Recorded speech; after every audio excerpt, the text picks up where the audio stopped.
সাহাবীদের জীবন অত্যন্ত উদ্দীপনাপূর্ণ, অনুসরণীয়, অনুকরণীয়। দুজন সাহাবীর ঘটনা যদি আমরা সংক্ষেপে জানি তাহলে আমরা খুবই আশ্চর্যান্বিত হব এবং খুবই অবাক হব কীভাবে তারা এ ধরনের আ আ আল্লাহকে সন্তুষ্ট করার জন্য নিজেদের সর্বস্ব বিলিয়ে দিয়েছেন। এদের মধ্যে একজন হচ্ছে খালিদ ইবনে উকবা, আরেকজন হচ্ছে আব্দুল্লাহ ইবনে আমির রাদিয়াল্লাহু তাআলা আনহু। খালিদ ইবনে উকবা রাদিয়াল্লাহু তাআলা আনহু তাঁর একটা বাড়ি ছিল। সেই বাড়িটি তিনি অর্থের অভাবে তিনি সেটি প্রয়োজনে বিক্রি করে দিয়েছিলেন আব্দুল্লাহ ইবনে আমিরের কাছে।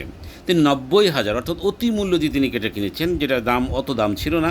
কিন্তু তার যেহেতু প্রচুর অর্থ ছিল তিনি তাকে প্রয়োজনের চেয়েও বেশি মূল্য দিয়ে সেটি ক্রয় করেন। তো আব্দুল্লাহ ইবনে আমির যখন খালিদ ইবনে উকবার বাড়িটি ক্রয় করেন, তখন বাড়িটি যখন তিনি বুঝে নিতে গিয়েছিলেন তখন দেখলেন সেখানকার নারী এবং শিশুরা তারা কান্নাকাটি করছে। দীর্ঘদিন পর্যন্ত তাদের পৈতৃক সম্পত্তি বা নিবাস সেখান থেকে তারা চলে যাবেন, এই জন্য তারা হয়তো শোকে কান্নাকাটি করছিলেন। এই কান্নাকাটি দেখে আব্দুল্লাহ ইবনে আমির রাদিয়াল্লাহু তাআলা আনহু খালিদ ইবনে উকবার কাছে একজন প্রতিনিধি পাঠালেন, বললেন যে তাকে এই বাড়িটি আর ত্যাগ করতে হবে না। তিনি যে বাড়িটা ক্রয় করেছেন সেই বাড়িটি তিনি তাকে আবার ফেরত দিয়ে দিয়েছেন এবং যে ৯০,০০০ দিরহাম বাড়ি কেনার জন্য তিনি তাকে দিয়েছেন সেই মূল্য তাকে তিনি দান করে দিয়েছেন। সুবহানাল্লাহ। তো এ ধরনের উদাহরণ খুবই বর্তমান যুগে অপ্রতুল, আমরা সচরাচর দেখতে পাই না, হয়তো থাকতে পারে। এবং আব্দুল্লাহ ইবনে আমির এতই সম্পদশালী ছিলেন যে একজন সাহাবী একবার তাঁর কাছে এসে বললেন যে তিনি গরুর দুধ খেতে চান, গাভীর দুধ খেতে চান। তার কাছে গাভীও নেই বা দুধও তিনি পাচ্ছেন না। তখন আব্দুল্লাহ ইবনে আমির তাঁর গরুর পাল থেকে, তার গাভীর পাল থেকে ৭০০ পশু তাকে দান করেন, গাভী তাকে দান করলেন।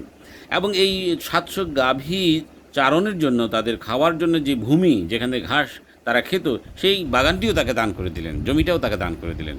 তো এভাবে দানের ক্ষেত্রে এবং মুসলিম ভাইদের পারস্পরিক সহযোগিতার ক্ষেত্রে সাহাবী আজমাইন রাদিয়াল্লাহু তাআলা আনহুম তাঁরা যে ধরনের দৃষ্টান্ত পেশ করেছেন একজন মুসলমানকে সহযোগিতার জন্য, এই দৃষ্টান্ত আজকের জমানায় খুঁজে পাওয়া খুব দুষ্কর। এরা হচ্ছেন সোনালী যুগের মানুষ।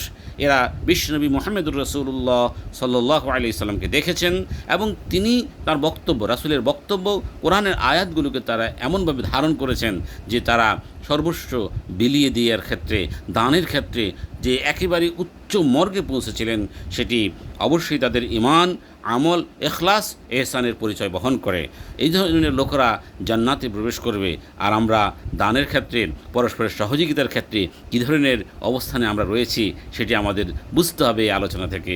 আসুন আমরা নিজেরা আরও উদার হই এবং পরস্পরকে ভালোবাসি, পরস্পরের সহযোগিতায় এগিয়ে আসি। ওয়াসসালামু আলাইকুম ওয়া রাহমাতুল্লাহ।